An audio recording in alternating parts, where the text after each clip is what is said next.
디모데후서는 바울이 신약성경에 쓴 서신서 중에 가장 마지막 서신서입니다. 마지막 편지죠. 그리고 사도 바울은 본인이 곧 죽게 될 거라는 사실을 알고 지금 이 편지를 쓰고 있습니다. 다시 말해서 어떤 면에서 보면 사도 바울은 이 디모데후서를 유언처럼 지금 남기고 있는 것이죠. 마지막에 자신의 아들, 영적 아들 디모데에게 정말 하고 싶은 이야기를 오늘 편지를 통해서 쓰고 있는 것입니다. 디모데는 당시 에베소 교회 감독, 즉 목회자로 섬기고 있었습니다. 에베소 교회 목회자였는데 그의 사역이 순탄하지가 않았어요. 왜냐하면 로마 황제의 박해가 있었고 여러 사도들이 이미 순교했고 사도 바울도 지금 곧 황제에 의해서 죽을 지금 처지이기 때문에 그렇습니다. 핍박도 있고 자신이 의지했던 영적 아버지 사도 바울이 곧 죽게 된다는 사실이 굉장히 큰 실망감과 낙담이 생겼습니다. 당연히 그렇겠죠. 외적인 그런 핍박도 힘든데 본인이 의지하고 붙잡아야 될 사람은 사도 바울인데 사도 바울도 곧 죽게 된다고 하니까 본인이 의지할 바도 없고 목회자로서 본인이 어떻게 해야 될지 모르는 참 난감한 상황, 괴로운 상황이 실은 디모데의 삶이었습니다. 그래서 디모데는 더 이상 사역을 할 자신이 없었어요, 실은. 그래서 모든 것을 좀 포기하고 싶었습니다.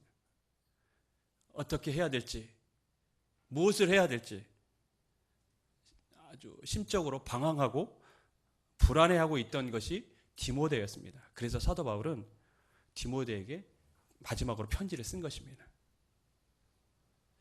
그리고 우리가 읽은 이 본문의 말씀은 디모데후서의 최종 결론이라고 할 수 있는 말씀입니다.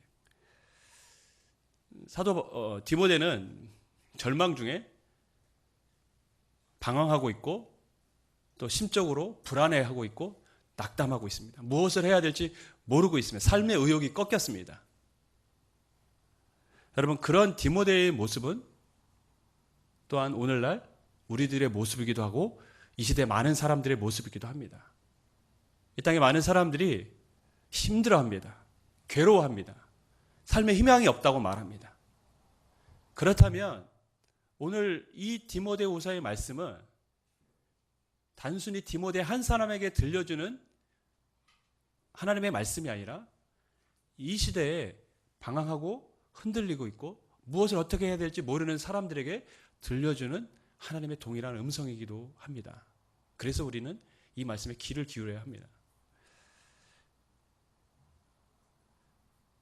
사도 바울은 디모데후서에서 계속해서 이제 말했던 것이 무엇이냐면 먼저는 제가 요약을 하자면 복음이라는 것이죠. 복음이 얼마나 중요한 것이냐. 네가 복음을 들었던 것이 얼마나 대단한 일이냐. 그리고 네가 복음을 위해 산다는 것이 얼마나 가치 있는 일이냐. 그 복음에 대해서 말합니다. 그러니까 사도 바울이 정말 죽기 전에 하고 싶었던, 남기고 싶었던 말이 있다면 네가 가진 그 복음의 의미를 네가 알아야 한다는 것이죠. 여러분, 우리가 가진 복음의 의미를 여러분이 항상 기억하시기를 주님의 이름으로 부탁을 드리겠습니다. 우리가 믿는 믿음은 정말 가치 있는 것입니다. 세상 그 어떤 것과도 바꿀 수 없는 것이 우리가 가진 이 믿음입니다. 그 믿음을 가졌고 그 믿음 때문에 이 자리에 있고 또 그 믿음을 가지고 우리가 이 땅을 살아가는 것입니다. 저는 오늘 한국교회의 가장 큰 문제점 중에 하나를 지적하라고 한다면 믿음의 가치를 잃어버렸다는 것입니다. 우리가 믿고 있는 이 믿음의 가치가 얼마나 대단한 것인가를 사람들이 잊고 살아. 그러다 보니까 무엇이 더 커 보입니까? 우리가 갖고 있는 믿음이 아닌 세상의 그 어떤 것에서 자꾸 만족을 얻으려 하고 그것으로 인해 기쁨을 누리려고 하고 믿음이 있음에도 불구하고 그것 때문에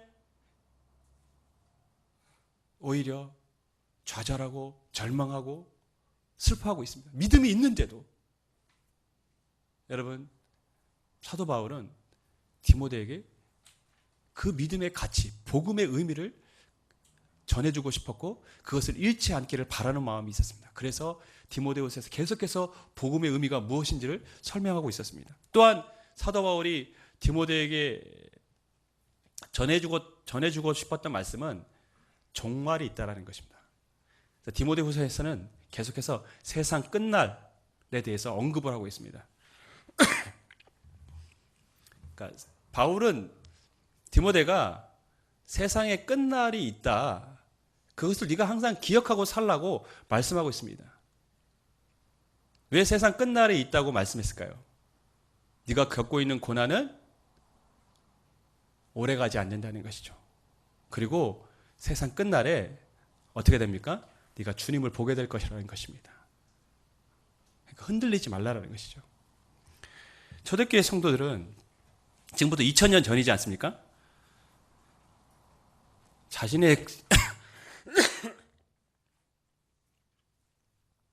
자신들의 시대가 세상 끝날 종말이라고 생각하고 살았어요. 지금부터 2000년 전의 사람들은 본인들의 시대에 예수님이 올 거라고 믿고 살았습니다. 또한 그러기를 기대했습니다. 그러나 오늘 2000년이 지난 지금의 성도들은 어떻습니까? 지금이 종말이라고 생각합니까? 또 지금 주님이 오시기를 기대하고 살아갑니까? 오히려 그렇지 않습니다. 오히려 초대교회 성도들보다 종말에 대한 기대감이 없습니다. 그리고 예수님의 재림에 대한 서마음들이 조금 없습니다. 그 이유는 왜 그럴까요? 분명히 성경은 세상에 끝이 있다고 말씀하고 있습니다. 성경뿐 아니라 예수님을 믿지 않는, 성경 말씀을 믿지 않는 사람들도 대부분은 세상에 끝이 있을 거라고 예견합니다. 전쟁을 통해서든지, 식량의 문제라든지, 환경의 문제라든지, 어떤 이유에서든지 간에 세상의 끝은 있을 거라고 사람들은 예견합니다. 그래서 미래 사회에 대한 영화를 보면 유토피아를 그려놓습니까? 아니면 세상의 종말에 대한 이야기가 많습니까? 종말에 대한 이야기가 많습니다. 그 말은 뭐냐면 사람들은 세상의 끝이 올 거라고 인식하고 있다는 것이죠. 그런데 초대교회보다 2000년의 시간이 흘렀음에도 불구하고 오늘날의 성도들은 종말에 대한 인식이 별로 없습니다. 아니 어쩌면 지금 이 시대는 종말이 아닐 거라고 생각하고 또 그렇게 되지 않기를 기대하면서 살아가고 있을지도 모르겠습니다. 왜 초대교회 성도들은 세상의 끝날을 사모했고 주님이 다시 오실 날을 기대하고 있었을까요? 단 하나의 이유밖에 없습니다. 그들의 삶이 너무 힘들었기 때문에 그렇습니다. 현재의 삶이 너무 힘들었어요. 로마 황제의 핍박이 너무 고달팠어요. 우리가 잘 아는 것처럼 로마 황제의 핍박은 상상을 초월한 핍박이었습니다. 약할 때는 재산 정도를 다 몰수하는 정도였어요. 하지만 심할 때는 십자가 처형에도 하고 화형에도 처하고 사자밥이 되기도 했고, 우리 영화 속에서 보지 않습니까? 정말 뜨거운 그런 불에 그냥 죽이기도 했고, 톱에 켜서 죽기도 하고, 돌에 맞아 죽기도 하고, 그것이 초대교회 성도들이었습니다. 그 핍박을 피하기 위해서 그래서 카타콤이라는 어두운 동굴 속에서 살 수밖에 없었습니다. 그렇게 살았기 때문에 그들은 빨리 주님이 오시길 기대했습니다. 세상 끝날이 오길 기대했습니다. 근데 오늘날의 성도들은 실은 그런 마음은 없습니다. 왜 그럴까요? 그때보다 좀 편안하거든요. 세상이 좀 살만하다고 느껴지는지 모르겠지만 주님이 조금 더 늦게 오시길 기대하고 있는지도 모르겠습니다. 여러분, 그리스도인들은 항상 세상 끝날, 즉 주님이 다시 오신다는 것을 기억하며 살아가야 됩니다. 이 말의 의미는 하늘만 보고 아무것도 하지 않고 그냥 기다리고 있자라는 게 아닙니다. 주님이 다시 오실 그날이 반드시 오기 때문에 우리는 주님을 맞을 준비를 하고 살아야 한다는 것입니다. 그래서 사도 바울은 낙담하고 절망하는, 그래서 자기의 사역에 대해서 힘들어하는 디모데에게 뭐라고 말씀했냐면 네가 너에게 맡겨진 직무에 대해서 최선을 다해야 된다라고 말했습니다. 왜? 주님을 만나야 되니까요. 주님을 만날 그날에 뭐라고 말할 것입니까? 5절 말씀, 우리가 읽지는 않았지만 5절 말씀 우리 같이 읽겠습니다. 시작.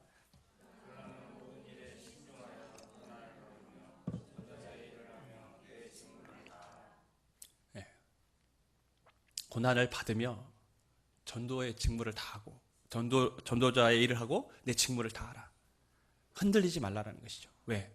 세상 끝날에 주님이 오시고 그날에 네가 주님을 만나게 될 것이니까 지금 맡겨진 사역 최선을 다해서 감당하라는 것이죠. 여러분, 주님 맞을 준비를 하고 계십니까? 어린이들 옛날 배운 찬양 중에 예수님 맞을 준비됐나 이런 찬양이 있었습니다. 한 사람은 맷돌 갈고 한 사람은 기억이 잘 안 나요. 가사가 장가가고 시집가고 하다가 한 사람은 하늘로 올라가고 한 사람만 남았네. 예수님 맞을 준비됐나? 여러분, 예수님 맞을 준비가 되셨습니까? 농담 삼아 두 사람이 맷돌 갈았는데 한 사람만 올라간 게 아니라 맷돌만 올라가고 두 사람만 남는 그런 인생을 우리가 살고 있지는 않습니까? 사도 바울은 세상이 끝날이 있다고 말합니다. 그리고 나서 자신의 삶도 이제 곧 끝날 거라고 말씀하고 있습니다. 그것이 또한 우리가 이 땅에 우리에게 주어진 삶을 최선을 다해야 되는 이유이기도 합니다. 왜? 세상이 끝날이 오기 전에 우리의 인생의 끝이 먼저 오기 때문에 그렇습니다. 6절 말씀 우리 같이 읽습니다. 시작.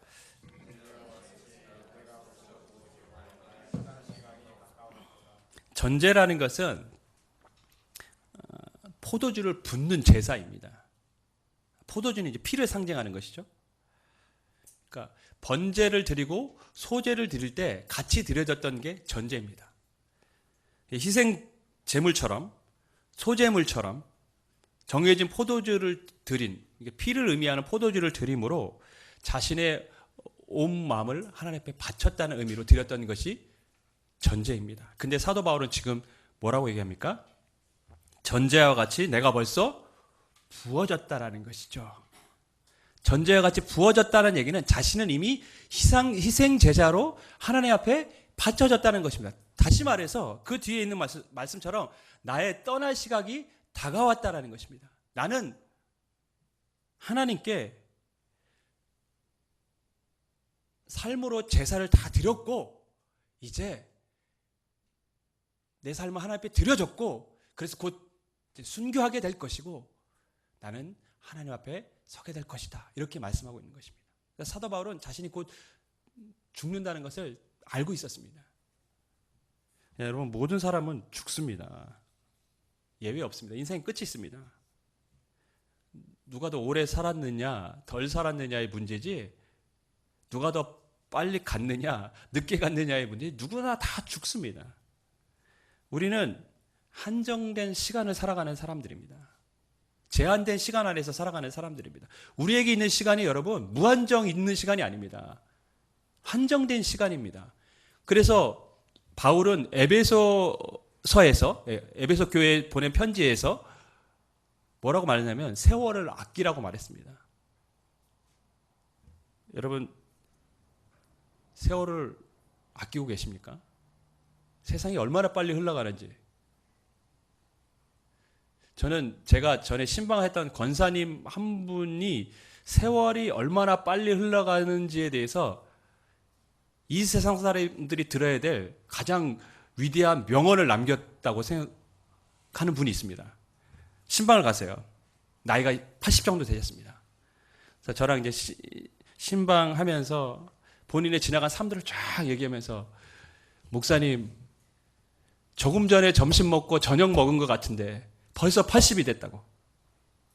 세월이 어땠다는 거죠? 그만큼 빨리 흘러갔다. 도대체 내 인생이 언제 이렇게까지 왔는지 모르겠다고 얘기했습니다.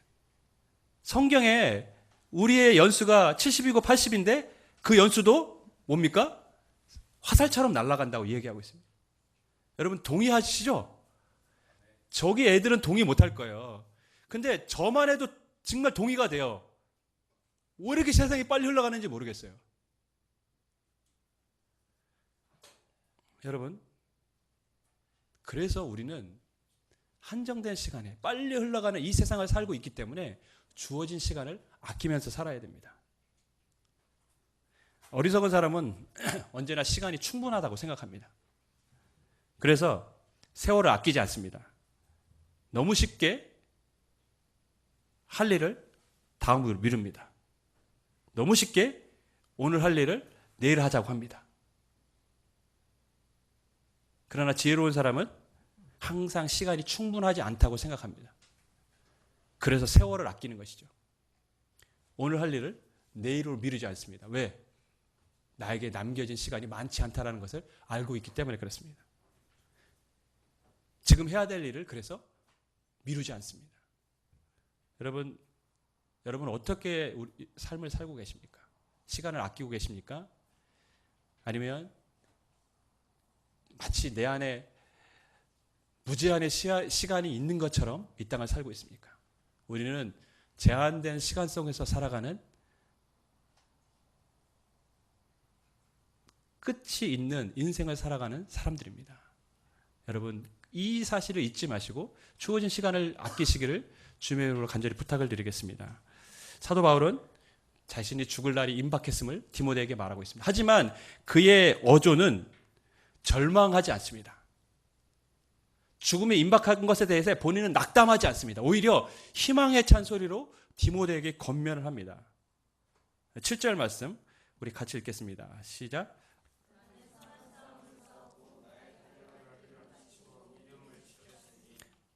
나는 선한 싸움을 싸우고 달려갈 길을 마치고 믿음을 지켰다. 여기 사용되어진 단어들을 한번 보십시오. 싸우다, 달려가다, 그죠? 믿음을 지켰다. 이런 단어들은 다 어떤 느낌이 있습니까? 힘이 있고 좀 역동적인 느낌이 있지 않습니까?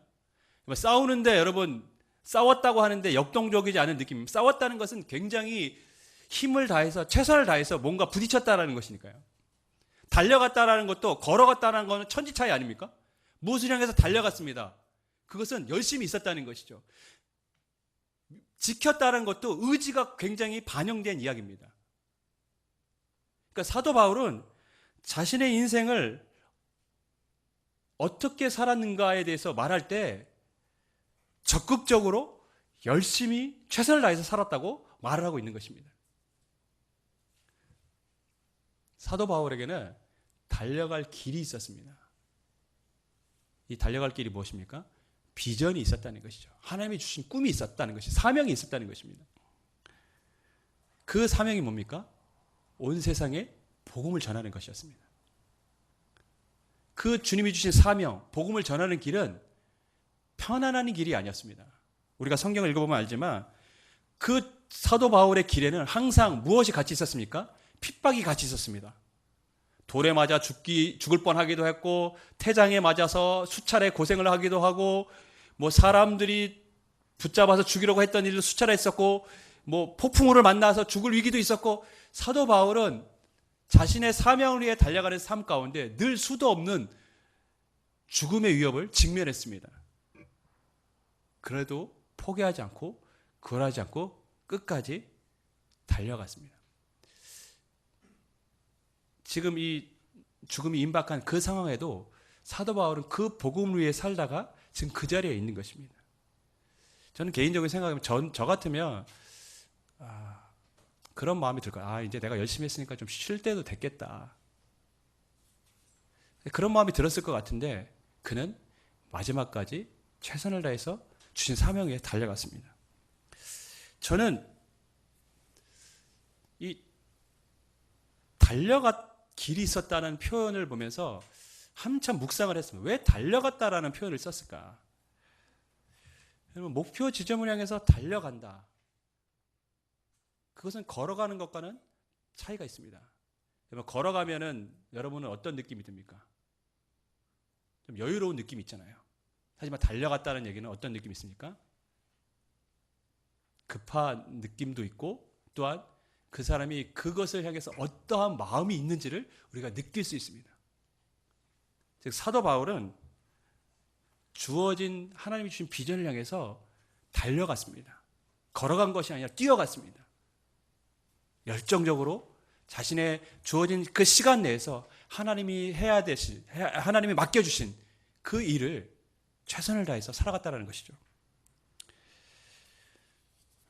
여러분은 어떤 인생을 살고 싶으십니까? 시간을 낭비하면 결국 후회할 수밖에 없습니다. 전도서 잘하는 것처럼 전도서는 솔로몬이 지은 성경입니다. 솔로몬은 우리가 잘 아는 것처럼 이스라엘에서 가장 부귀 영화를 누렸던 왕입니다. 솔로몬의 시대에는 나라도 부강했고 백성들도 잘 살았습니다. 그리고 솔로몬은 첩과 아내가 한 1000명이나 됐어요.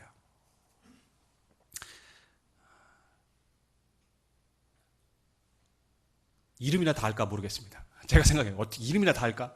하여튼 1000명이나 됐어요. 그가 그 1000명의 아내를 둔 이유는 부강한 나라를 좀 더 강하게 만들고자 하는 욕심이 있었어요. 그래서 이방의 나라들과도 정략적인 결혼을 하면서 많은 이방의 여인들과 같이 살았습니다. 아내로 맞이했습니다. 그런데 그 이방의 여인들이 그냥 온 것이 아니라 무엇을 가지고 왔습니까? 자신들의 신앙, 우상을 가지고 왔습니다. 그래서 솔로몬의 시대에는 마지막에 이스라엘 백성이 우상으로 나아가는데 길을 열어놓았습니다. 분명히 자신의 시대는 부귀영화가 있었고 백성들도 잘 살고 지혜로운 왕으로 사람들 앞에 칭찬도 받았지만, 하지만 솔로몬은 전도서에서 뭐라고 이야기하냐면 헛되고 헛되니 모든 것이 헛되도다 이렇게 얘기했습니다. 자신이 그렇게 누려왔던 삶들이 다 헛되다는 것이죠. 왜 그렇습니까? 그 안에 하나님이 없었습니다. 그의 처음의 삶은 하나님이 있었지만 뒤의 삶은 하나님이 없었습니다. 그래서 자신의 삶을 돌아보고 나니까 자신의 삶이 누렸던 부귀영화, 자신이 그저 잡으려고 했고 자신의 꿈을 이루기 위해서도 솔로몬도 열심히 노력을 했는데 달려갔는데, 하지만 하나님 없이 달려간 그 인생은 결국 뭐였다는 것이죠? 허무했다는 것입니다. 그래서 전도서 12장 1절에 너는 청년의 때 너의 창조주를 기억하라 라고 말씀합니다. 여러분, 무조건 달려간다고 좋은 인생이 되는 것은 아닙니다. 하나님이 없는 인생은 다 마지막에 허무할 수밖에 없습니다. 우리는 하나님이 주신 비전을 향해서, 하나님이 주신 꿈을 향해서 달려가야 됩니다. 그럴 때 우리의 인생이 허무한 인생이 아니라 의미 있고 가치 있는 인생이 되는 것입니다.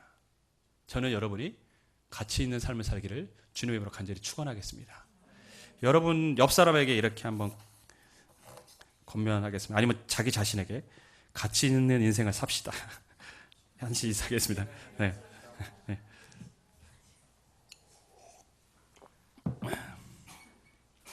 여러분, 오늘 많은 젊은이들이 무엇을 향해 달려가는지도 모르고 살아갑니다. 즉 비전이 없다라는 것이죠.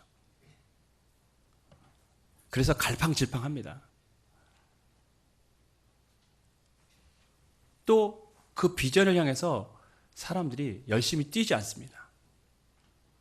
그러니까 생각만 갖고, 공허한 생각만 갖고 그 비전을 이룰 수 있는 열정이 사람들에게 없습니다. 그래서 우리는 기도해야 됩니다.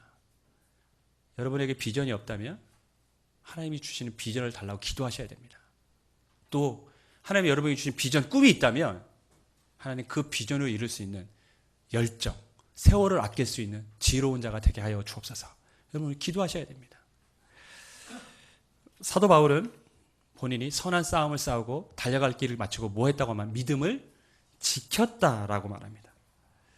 저는 이 믿음이 지켰다는 말이 저에게 굉장히 위로가 됩니다. 늘 볼 때마다. 믿음을 지켰다는 말은 의지적인 말이잖아요. 지켰다는 거니까. 그러니까 사도 바울은 자신이 믿음을 갖고 살아가는 인생이 쉽지 않았다는 것이죠. 그렇기 때문에 지켰다고 말을 하는 것이죠. 여러분, 우리가 믿음을 갖고 살아가는 거 쉬운 일이 아닙니다. 하나님을 위해서, 하나님이 주신 꿈을 위해서 달려가는 거 절대 쉬운 일이 아닙니다. 굉장히 심각한 싸움이 날마다 영적 싸움이 날마다 우리 안에 벌어집니다. 왜냐하면 우리의 마음은 세상에 욕망이 있고 세상에 꿈이 있습니다. 그런데 그 꿈이 아닌 하나님이 주신 꿈을 향해서 달려가야 되기 때문에 우리의 삶은 날마다 그런 싸움이 벌어지는 것이죠. 그래서 사도 바울은 선한 싸움을 싸우고 달려갈 길을 마치고 내가 믿음을 지켰다라고 고백을 했던 것입니다. 여러분, 사도 바울이 그 힘든 믿음의 싸움과 믿음의 경주를 끝까지 잘할 수 있었던 이유는 무엇일까요? 본인의 의지 때문일까요? 실은 그 이유는 그가 주님이 주실 상급을 바라봤기 때문에 그렇습니다. 우리 8절 말씀 우리 같이 했습니다. 시작.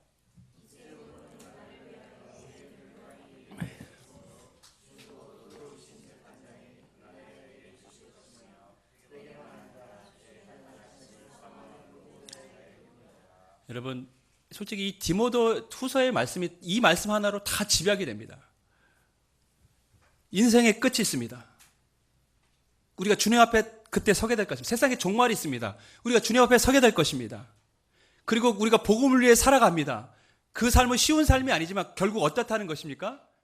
그렇게 살아가는 자들에게는 하나님이 주실 의의 면류관이 있다는 것입니다. 그런 인생이 의미 있고 가치 있는 인생이라는 것이죠. 우리가 가진 복음, 의미가 있는 것입니다. 하지만 그 복음을 끝까지 우리 마음속에 사수하고 살아가는 건 절대 쉬운 일이 아닙니다. 우리가 이 복음을 가지고 주님을 위해 살아가는 건 절대 쉬운 일이 아닙니다. 하지만 그렇게 살아가는 자들에게는 의의 면류관이 예비되었다고 사도 바울은 말씀하고 있습니다. 사도 바울은 지금 무엇을 바라보고 있습니까? 자신은 곧 죽을 것을 알고 있기 때문에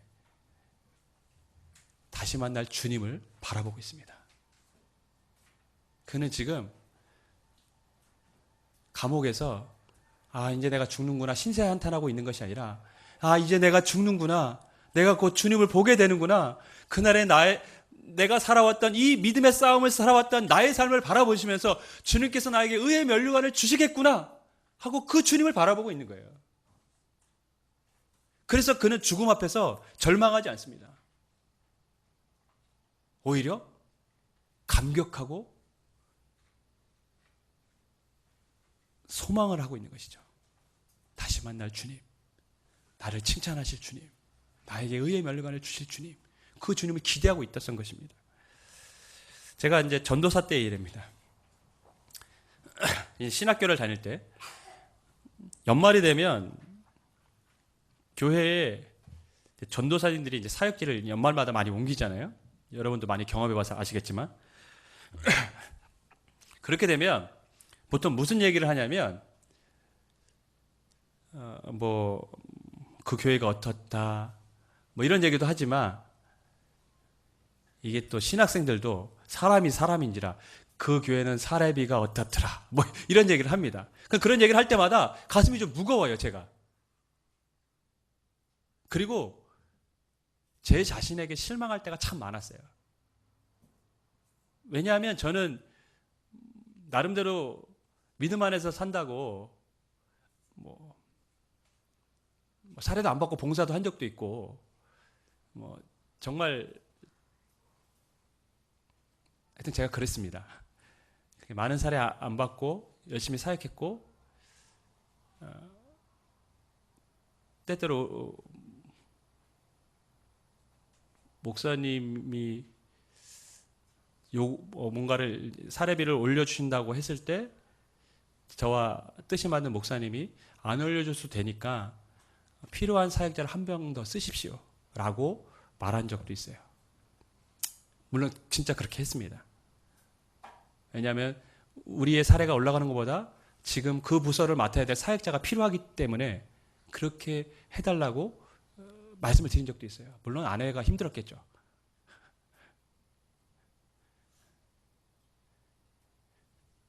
그런데 그렇게 살았음에도 불구하고 마음이 막 흔들릴 때가 있어요. 그런 얘기를 들으면. 어느 교회는 얼마를 준대더라, 어느 교회는 대우가 이렇게 좋대더라 하면 내가 왜 이러고 있지? 라는 마음이 생길 때도 있었어요. 싫어요. 그래서 제 자신에게 막 실망스러운 거죠. 부러울 때가 있었다는 것이죠. 그러면서 공부도 내가 더 잘하고 찬양도 내가 더 잘하고 말씀도 내가 더 잘하고 성경 공부도 내가 더 많이 했고, 그거는 제 동기들도 다 인정했던 거 저만 말하는 게 아니라 그랬는데 왜 내가 굳이 이렇게까지 있어야 되지? 또 옆에 우리 동기 지금 이제 목사님 되신 분은 너 착각이다. 너에게 주신 하나님의 은사가 있는데 왜 너는 더 많은 사람들에게 활용할 생각을 안 하고 주신 은사를 발휘할 그런 생각을 갖지 않고 왜 자꾸 작은 교회에만 집착하느냐? 너 잘못된 거다. 이렇게. 그러면 제가 막 흔들려요. 아, 그런가? 제가 그랬습니다. 여러분, 그러면서 깨달은 것이 있습니다.